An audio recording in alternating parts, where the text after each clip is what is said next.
Okay, this final video goes over the VIB calculator, so if you're doing a VIB, you can quickly check your work here by coming in and just answering all the questions. So these are the same questions that are found on the approval sheet and the funding checklist. So what you want to do first is put in whether the unit is used or new, because that changes the discounts that are allowed on the back end automatically in the system here. So you want to do a new unit, it'll calculate the allowed back end on that or discounts, so that when you're calculating what your total allowable LTV would be, it'll do that for you automatically here. So you want to choose your state, let's say Utah here, plug in your credit union, which I think, or the credit bureau, I think it's going to be Experian on all of them from here on out. You want to plug in the customer's FICO score. So let's say this person's a 720. The invoice on the unit, let's say it's $65,000. We got $6,000 or $7,000 of discounts.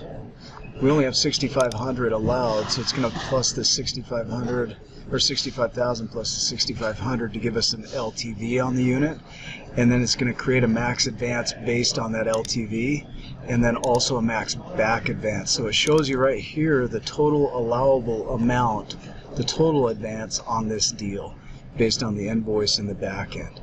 And so what you want to do next is plug in the loan amount. So let's say this is $50,000. We'll see that it doesn't qualify on this tier here because of probably the credit score, so this is not a good deal. So it's dead. So what we want to do is maybe play with the credit score. So if we go to a 740, they would qualify on that 240-month term. What you want to plug in here is the age of the unit. So we want it to be 2012 or newer.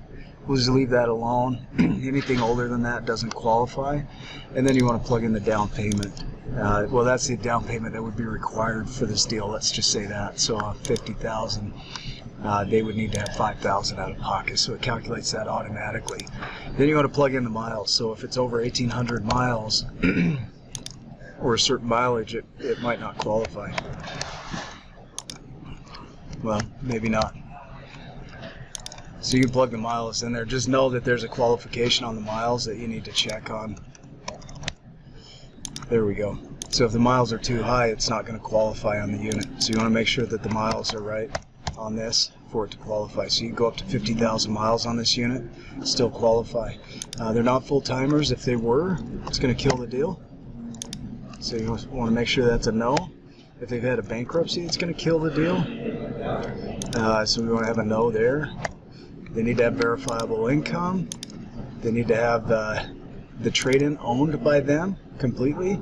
They can't have been denied by Bank of the West. So if we put a yes in there, that's going to disqualify them. So we want that to be a no. If it's a business or a trust, that's going to disqualify them. So you want that to be a no. If they have a certain number of trade lines, let's say they only have 5 trade lines, they're not going to qualify. So you want to have 15 plus.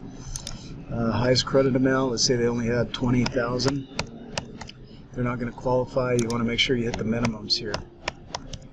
Basically, if they qualify for this tier, they'll qualify for the lower ones. You just need to borrow less money for it to fit into that program. And then trade lines, number of months on the history there. You know, if it's 10 months, they're not going to qualify. If it's 100 months, they will. So you just want to play with it. Make sure this is always green up here. And that shows you what the amount you can borrow. Let's say they went to a $25,000 loan.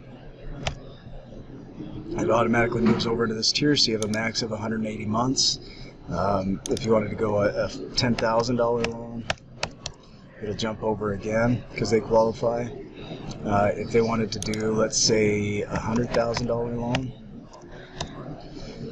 then we've got to bump their credit score up to qualify, otherwise they won't qualify. So you can assume that if they qualify for this tier, they'll qualify for everything below that, and so you just want to play with it. And again, it comes down to the amount that you're borrowing here. So if this was 74,000, it's going to drop down a level. If it was 48,000, then they only can go 180 months on that on that $48,000. And so this is just a way for you to check your work. Again, I'd always recommend you have somebody else check it, but you could on your own go through this calculation and figure out whether your customer qualifies for the VIB or not. Again, if you have any questions, email me, and we'll go from there. So I hope you enjoy this.